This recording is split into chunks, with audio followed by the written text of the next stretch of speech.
Hi there, I'm Natalia. Welcome to my channel. Here I speak about the methodology of achieving native-like fluency. If you're a non-native speaker just like myself and you're looking for ways to continuously improve your language skills on your own, I hope you're going to find some useful information here.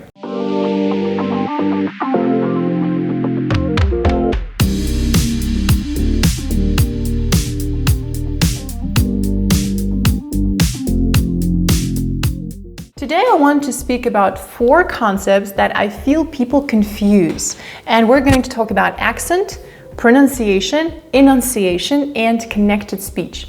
A lot of students who are taking my listening course are working very hard on improving their listening and pronunciation skills, and their speaking skills as well. And I often give them feedback that they need to improve their diction and their enunciation. And people think that it's their accent that they need to improve. You know, when people join the course or when people want to improve their English skills, they often say, I want to get rid of my accent, or I want to acquire American accent. But very often the problem is not the accent itself. It's poor enunciation, poor diction, poor pronunciation, or lack of any knowledge or understanding of what connected speech is. So let's look at each of them in detail. Okay, number 1 is accent. Most non-native speakers have an accent. I'm from Russia, and of course I have the Russian accent. I know that I have an accent, and I'm very okay with that. I'm very well aware of the fact that I'm not going to become a native speaker one day, because you gotta be born in an English-speaking country, or you gotta be raised by bilingual parents, and you have to speak both languages from birth so that you can call yourself a native speaker. But I know that that is a very feasible task to achieve native-like fluency. So when people speak with an accent, it's not really a big problem if your accent doesn't prevent understanding.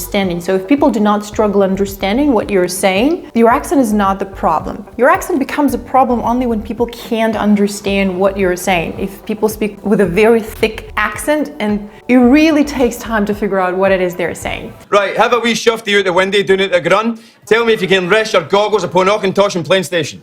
We're very rich in a very poor country, so all in all, can't complain. So accent is just a matter of pronouncing certain sounds differently. Like a lot of French speakers cannot pronounce the English R sound, and they say squirrel, you know, something like that. Squirrel, squirrel, squirrel, squirrel. A lot of Russians will roll their R and say something like bread instead of bread. Every morning I usually get up at 7 o'clock and brush my teeth. No, it's just a matter of mispronouncing certain sounds because you just can't make them right. But again, you can learn another accent. It's a very interesting concept. Think about it. Instead of losing your accent, instead of giving yourself a job to get rid of your Russian accent, your Spanish accent, your Chinese accent, you can actually take on a challenge and you can acquire a new accent. Think of actors who have to learn a new accent for each new movie. They have to sound American in this movie. True, but we mustn't destroy what we're trying to protect.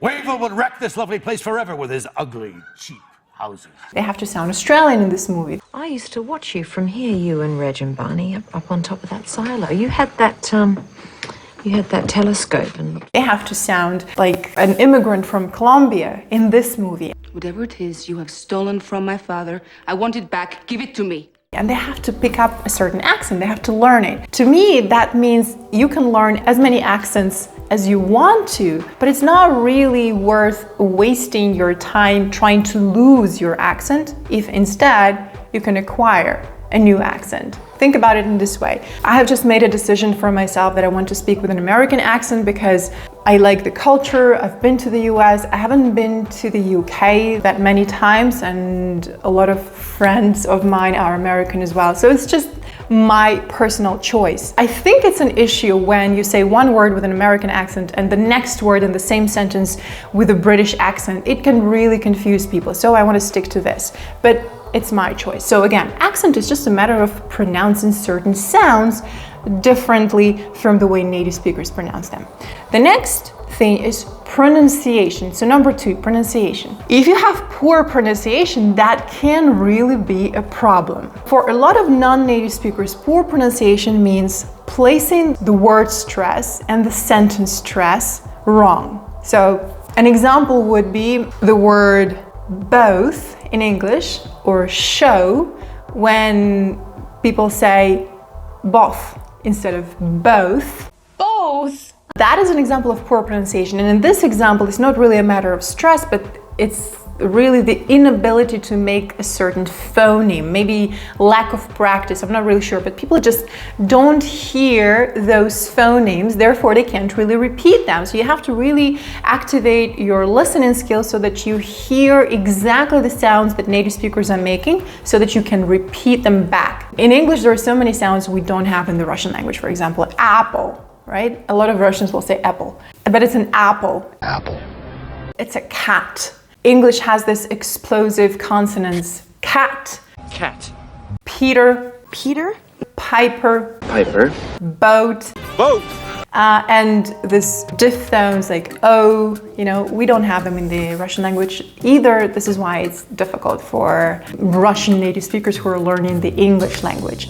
But I was actually talking about stress, right? So let's go back to this. However, this is also an important aspect of poor pronunciation. Poor pronunciation comes from lack of knowledge as well. When you are not aware of the sounds that exist in your target language, you can't really produce them. Or if you can't hear the sounds, if you really can't hear them, you can't repeat them. So you have to activate your listening skills and really ask yourself, do I hear the difference between sheep and ship, beat and bit, broth and both, right? Really train your ear.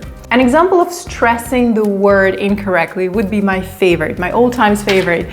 A lot of Russian native speakers say feedback, I'll give you feedback. Background, online, I'll send email. While it should be an email, we're meeting online, or the event is online, it's feedback and it's background and it's inside, not inside. Because people can hear inside of what? Inside of my house or whatever. Supermarket. Supermarket. McDonald's. McDonald's. Computer. Computer. Facebook. Facebook. Instagram. Instagram. This would be an example of misplacing the word stress. That is really important. That can hinder communication, and that will make it very difficult for people to actually understand what it is you're trying to tell them. Pay attention to that. The third thing is enunciation. Poor enunciation means people do not apply enough effort to produce certain sounds. And when they don't do that, they sound like they're mumbling and they cannot really clearly articulate, first of all, their thoughts, of course, because people can't understand what they're saying, but they cannot clearly say the words. So here we talk about clarity of your speech. You want to be distinct, clear and easy to understand. And that's not accent, that's not pronunciation. Here we talk about enunciation or diction. The best exercises to practice enunciation and to improve poor diction are, of course, tongue twisters, are exercises with a wine cork. And to be honest, there are so many exercises. You can watch a lot of videos where actors and singers share their diction routine, and you can learn a lot from them. And you can use a voice there, and then you can go unvoiced.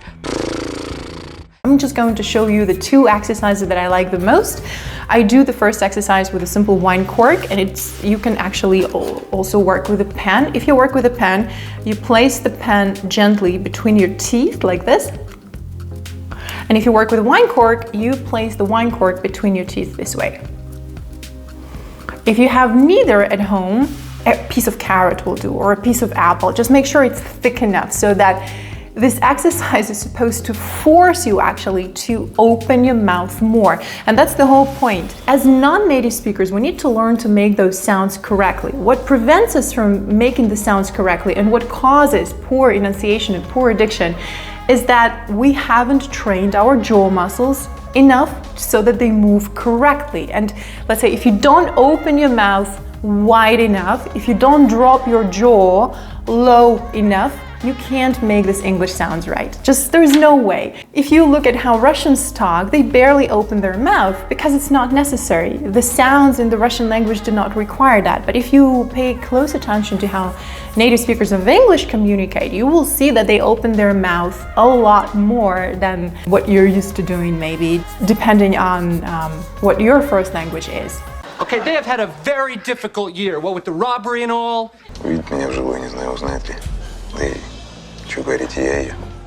even when I say the word jaw, you see, I'm not saying jaw, because in Russian it would be like something jaw. In Russian we don't differentiate between long and short vowels. It's either o, or a, or I, or u, and that's it. There's only one version of each vowel. But in English we have long and short vowels. So we have to open our mouth a bit more, actually a lot more, to make them right. How do you work with a wine cork? A lot of people think that it's enough to just read a tongue twister with a wine cork in their mouth, but I have learned that it's not enough. And actually this exercise was introduced to me by a Broadway actress when I met her in New York, and she told me that she would sing the entire song with a wine cork between her teeth, the entire song, meaning at least 3 or 4 paragraphs, because your muscles need to get used to this new position, your jaw muscles, I mean, and you really need to get a little bit tired even here. And then she would take the wine cork out and she would sing the same song, the same 3 or 4 paragraphs,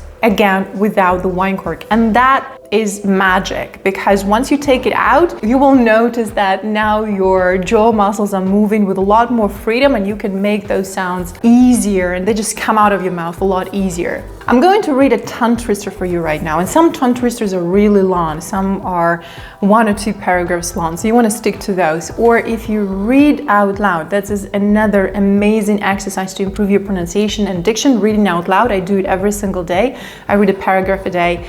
Read the whole paragraph out loud and then take it out and read it again. I'm going to read a tongue twister for the purpose of this video, and it goes like this. Many mumbling mice are making merry music in the moonlight. Let's read it together. So you place it between the teeth like this, like so.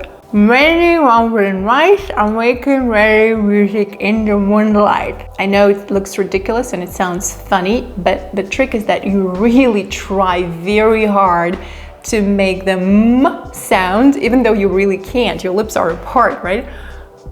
There is no way you can make the sound. And again, this is interesting because compared to the Russian language, the English m is a lot longer.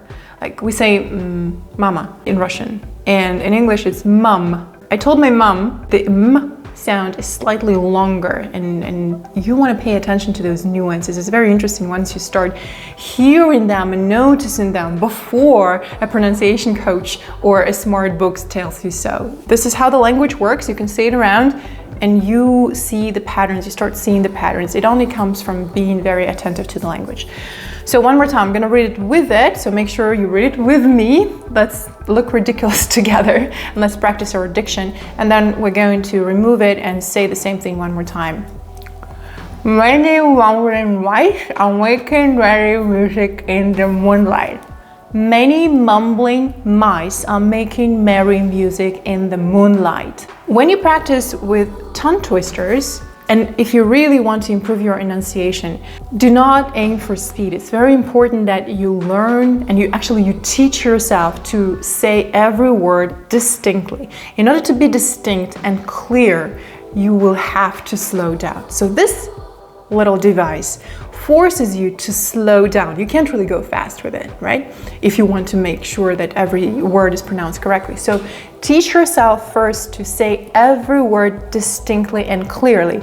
Now you can look up any tongue twister on YouTube and you will find a native speaker who will read tongue twister to you. How much wood would a woodchuck chuck if a woodchuck could chuck wood? If you're not sure how to read it correctly, listen to the example first, and don't take my example as the example you have to follow, because I am not a native speaker myself. I told you so at the very beginning of the video. You probably want to go and listen to how native speakers read tongue twisters, but you want to listen to native speakers who speak clearly, whose diction and enunciation are very good. And then try to repeat.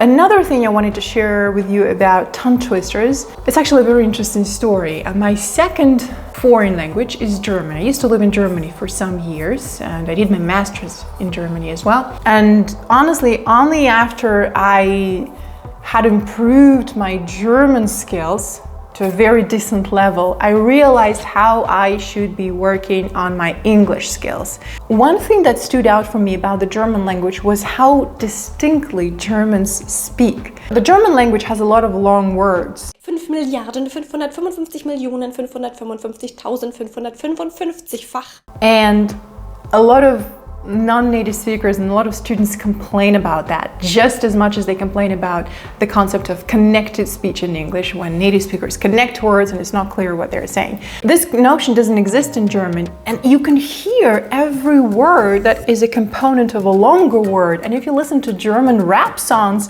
Ich mein einfach mit den Jungs ein bisschen Weed puffen, Reime auf den Beat packen, wie gesagt Musik machen. They manage to jam so many words in one line, and yet you can clearly hear every word of that line. It's amazing how they manage to say each word so distinctly. And I realized it's probably just in the language, and it's their second nature. Germans don't really put any additional or extra effort in sounding very distinct. It's just in the language. Überraschenderweise ja.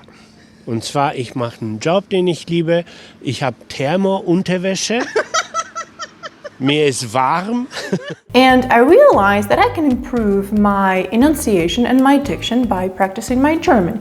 So I love reading German tongue twisters because I cannot connect words in German like I can do in English, and I have to read every word very clearly and distinctly. So I'm going to read a few tongue twisters for you in German. You can also read a passage in German if you work with fiction books, which I love to do. I either read a passage in German or I read a few tongue twisters, but that immediately reminds my jaw muscles about the proper position they need to be in so that they can produce very clear sounds. Again, this exercise, reading German tongue twisters, reminds me that I need to slow down. A lot of people who have poor enunciation and diction, they hurry a lot, and that is one of the reasons why their pronunciation is bad, because they want to say a lot in a very short amount of time, and often they think faster than they speak, and this creates very often painful situations when people don't understand what you're saying, especially when you have a lot to say.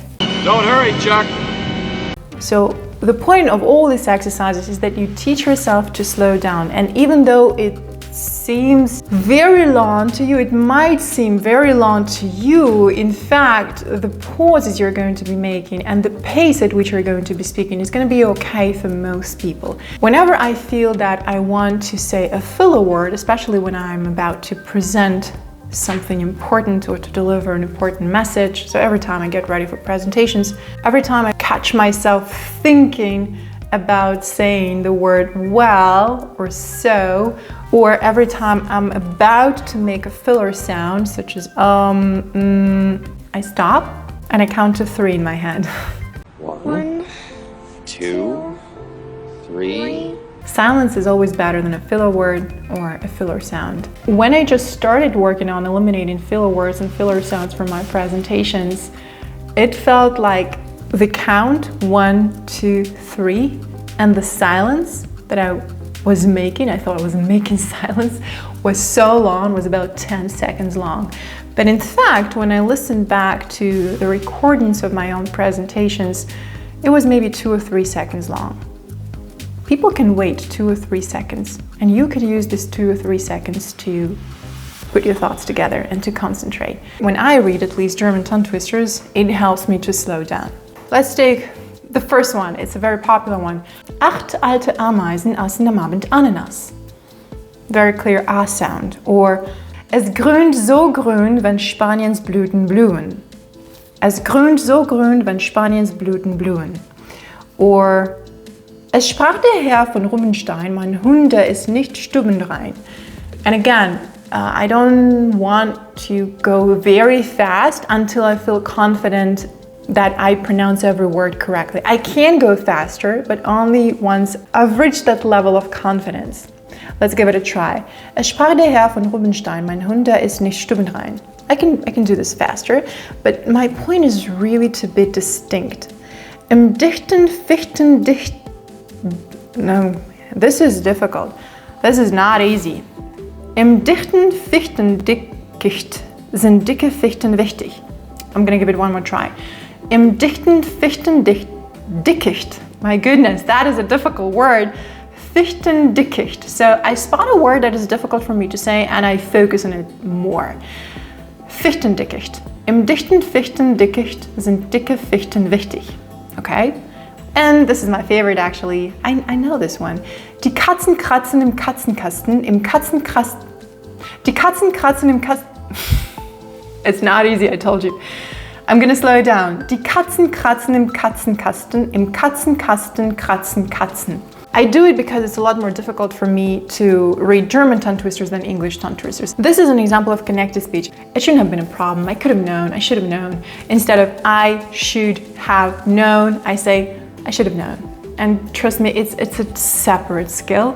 And there are other exercises that you can do to practice your connected speech. It requires a lot of attentiveness. So first you gotta learn to pay attention to this phenomenon in the English language first and understand some patterns because they repeat when it comes to connected speech, and then practice doing it on your own. But trust me, it's so much easier to practice connected speech when you have good enunciation, when your diction is all right, when you pronounce words correctly, when you place the word stress on the right syllables, and you know what primary stress is and what secondary stress is. You probably don't need that deep knowledge of linguistics or phonetics. All you need to do is, whenever you see a word that you're not sure how to pronounce correctly, go to Cambridge Dictionary, Merriam-Webster, Collins, Macmillan, any English dictionary that you can find online, and click on that icon that can read the word for you. Have a native speaker say this word to you a few times and listen very carefully and very attentively to how it is pronounced. Online, online. Insight, insight. Feedback, feedback. Trust me, even advanced students need to work the basics. They need to do these diction drills, enunciation drills all the time, because we're working on the clarity of expression all the time. And even if you see a word that you think you know, it's probably a good idea to go and listen to what it actually means. So instead of guessing, or instead of becoming excellent at guessing, focus on getting a habit of actually seeing things for what they are. A lot of students who read words incorrectly genuinely believe that this is the way words should be read, because this is how they play in their head. The voice in their head reads this word this way. And even though they heard the correct pronunciation many times, they simply didn't pay attention because they have seen this word in writing a lot, and this is how they would read the word to themselves in their head, and this is what they remember. And when new information comes in, when a native speaker says the same word to you, you just don't hear it because you stopped paying attention and because you're not concentrating on it. Therefore, even if you see a word that you think you know, check it one more time. I always check the pronunciation of the words that I don't use very often, just to make sure. And every time I look it up, I learn more. I see more nuances that I was not paying attention to before. So I hope that was clear. It's very important that we don't confuse these four things. If people cannot understand you, or if you think that your pronunciation is not up to standard, or if you want to improve your pronunciation, look at what you actually need to improve. Maybe it's not the accent that is your problem. Very often, your accent is not your problem. And if you want, you can always acquire a new accent. But pronunciation, meaning you're not actually attentive to how native speakers stress words, and enunciation, these two can cause problems. But when you know that these parameters are weaker than the other ones, you can always train them. So use the exercises to train your diction, to improve your enunciation, and always check the pronunciation of the words that you think you know. It doesn't require any financial investment, it doesn't require any special knowledge or skills. Everything you need is internet access so that you can look up the word that you want to listen to one more time, and you probably want to go to YouTube and listen to how native speakers read the tongue twisters, and you want to look for tongue twisters as well. I'm going to share a link in the description box where you can find my favorite tongue twisters, and all of them address different issues. So depending on what vowels or consonants you want to practice, you can find a tongue twister that will help you practice those sounds. I'll speak to you in the next videos.